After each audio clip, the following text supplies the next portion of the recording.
А этот рецепт, он от сильного кашля, который подходит абсолютно всем, детям и взрослым. Нужно пить утром и вечером. И через 3 дня у вас не будет никакого кашля. И сухой, и влажный.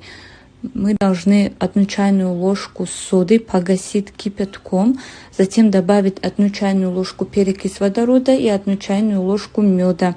Залить до полного стакана теплой кипяченой водой, хорошенько перемешать и пить. Не болейте, будьте здоровы, ставьте лайк.